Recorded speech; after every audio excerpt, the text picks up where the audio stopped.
Hello friends, মাই veg ফুডে আপনাদের সবাইকে স্বাগত।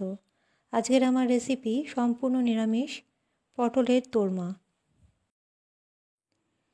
এখানে আমি নিয়েছি 250 গ্রাম পটল। পটলের খোসাগুলো ভালো করে ছাড়িয়ে নিয়েছি ঠিক এরকমভাবে, আর ওপর নিচ কেটে নিয়েছি। এবার একটা দিক, পটলের এক দিক এরকম একটা পিলারের সাহায্যে একটু মুখটা করে নেব। তারপরে ভেতর থেকে বিচি সমেত পাল্পটা বের করে আনবো একটা চামচের সাহায্যে। দেখুন, একটা চামচের হাতল দিয়ে আমি এই ভেতরের বিচি সমেত পাল্পটা বের করে নিচ্ছি। এটা খুব সাবধানে করতে হবে। সব কটা পটলই এরকমভাবে আমি করে নেব। আজকে এই পটলের দোরমা খুব সহজভাবে তৈরি। আর বাড়িতে যদি টমেটো না থাকে বা নারকেল না থাকে, তাহলে আজকের রেসিপি একবার দেখে নিতে পারেন। খুব সহজে তৈরি আর কোনো ঝামেলা ছাড়াই এই রেসিপি তৈরি হয়ে যায়। দেখুন, পটলের ভেতর থেকে সব বিচি আমি বের করে নিয়েছি, আর পটলের ভেতরটা কিন্তু ফাঁকা হয়ে গেছে। এরকমভাবে সব কটা পটল আমি করে নিয়েছি। পটলগুলো আগেই ধুয়ে রেখেছিলাম। এবার পটলের ভেতর থেকে যেই বীজ বেরিয়েছে আর যেই পাল্পটা বেরিয়েছে, সেখান থেকে পাকা বীজগুলো আমি সরিয়ে নিচ্ছি। এই কটা পাকা বীজ বেরিয়েছে, সেগুলো আমি সরিয়ে নিচ্ছি। আর যেই কাঁচা বীজগুলো রয়েছে সেটা নিলাম, তার সাথে 4টে কাঁচা লঙ্কা আর 1 টেবিল স্পুন পোস্ত। এবার সব কিছু একসাথে পেস্ট করে নিয়েছি, আর এটা কিন্তু জল ছাড়াই করেছি। এই রেসিপিটা আমি সাদা তেলে করব। কিছুটা সাদা তেল নিয়েছি কড়াইতে। তেলটা গরম করে এই পেস্টটা আমি দিয়ে দিলাম।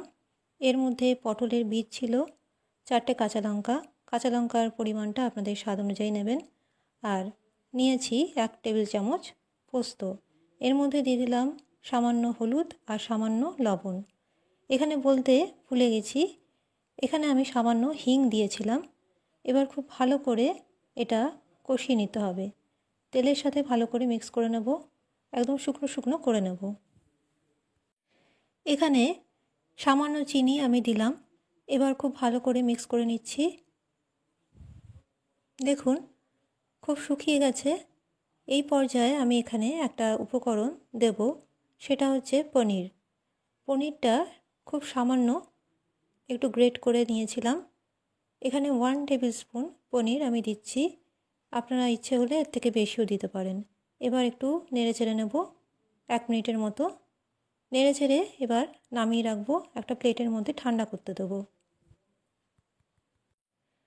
পটলের ভেতরের স্টাফিংটা তৈরি হয়ে গেল। এবার অন্যদিকে একটা পাত্রের মধ্যে নিয়েছি সামান্য পরিমাণে আটা। এখানে আটাও নিতে পারেন অথবা ময়দাও ব্যবহার করতে পারেন। এবার একটা লেই তৈরি করে নেব। তার জন্য সামান্য একটু জল দিয়ে এটা একটা আঠালো লেই তৈরি করে নিচ্ছি। এবার পটলের ভেতরে স্টাফিংটা ভর্তি করতে হবে। তার জন্য একটা পটল নিলাম, এর মধ্যে স্টাফিংয়ের কিছুটা অংশ নিয়ে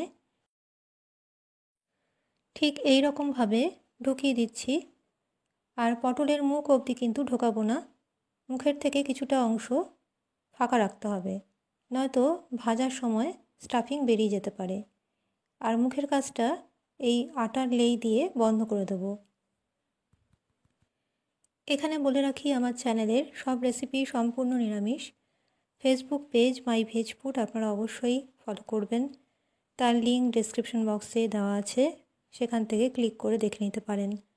আর রেসিপি ভালো লাগলে চ্যানেলটি সাবস্ক্রাইব করে রাখবেন এই রকম নিরামিষ রান্নার আপডেট পেতে। দেখুন, সব কটা পটল ঠিক এইরকমভাবে তৈরি করে নিচ্ছি। এবার কড়াইয়ের মধ্যে বেশ কিছুটা রিফাইন তেল বা সাদা তেল গরম করেছিলাম, তার মধ্যে এই পটলগুলো দিয়ে দিচ্ছি। একটু লালচে করে ভেজে তুলে রাখবো।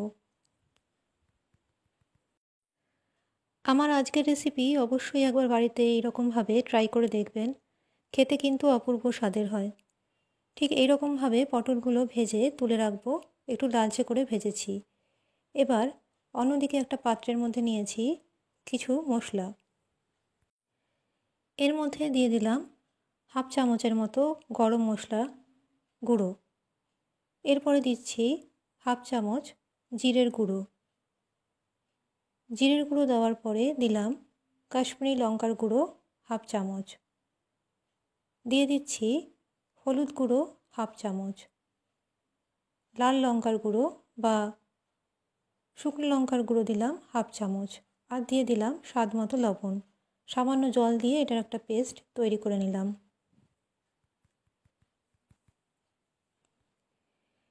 এবার যেই কড়াইতে পটলগুলো ভেজে তুলে রেখেছিলাম সেই কড়াইয়ের মধ্যেই সামান্য একটু তেল দিয়ে তার মধ্যে দিয়ে দিচ্ছি একটা তেজপাতা, হাফ চামচ গোটা জিরে, আর দিয়ে দিলাম দুটো ফাটানো এলাচ। এবার 30 সেকেন্ডের মতো একটু ফোড়নটা নেড়ে চেড়ে ফোড়ন থেকে যখন গন্ধ বেরোবে ভালো, তখন এর মধ্যে দিয়ে দিচ্ছি মশলার পেস্ট। এবার খুব ভালো করে নেড়ে চেড়ে দিতে হবে। মশলার থেকে ভালো করে তেল ছেড়ে এলে এর মধ্যে দিয়ে দেব জল। এখানে আমি 1 গ্লাসের মতো জল ব্যবহার করেছি। জল দিয়ে ভালো করে ফুটিয়ে নিতে হবে এই গ্রেভি। একটু ফুটে উঠলেই এর মধ্যে দিয়ে দেব ভেজে রাখা পুর ভরা পটল।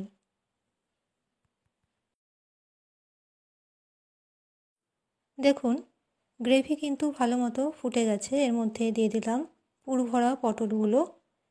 এবার একটু নেড়ে চেড়ে এর মধ্যে দেব সামান্য পরিমাণে চিনি।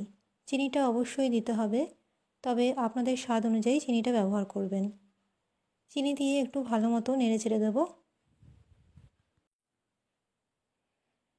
এবার ভালো মতো গ্রেভির সাথে পটলটাকে ফুটিয়ে নিতে হবে।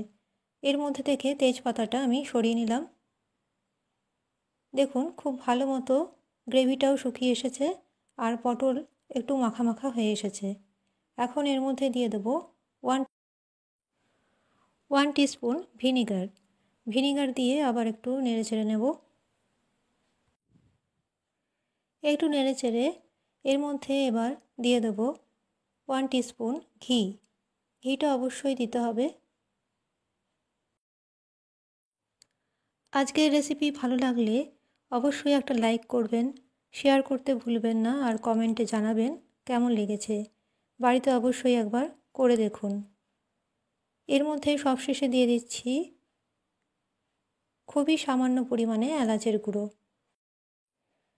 এলাচের গুঁড়ো দিয়ে একটু ভালো করে নেড়ে চেড়ে এই রেসিপি আমি নামিয়ে রাখবো। তৈরি হয়ে গেল পটলের দোরমা বা পটলের দোলমা। খুব সহজ রেসিপি আর খুব সহজভাবেই তৈরি। আশা করি আজকের আমার রেসিপি পটলের দোলমা বা পটলের দোরমা আপনাদের ভালো লাগবে। ভালো লাগলে চ্যানেলটি সাবস্ক্রাইব করতে ভুলবেন না। পাশের বেল আইকনটি প্রেস করে অল নোটিফিকেশন অন করে রাখবেন এই রকম নিরামিষ রান্নার আপডেট পেতে।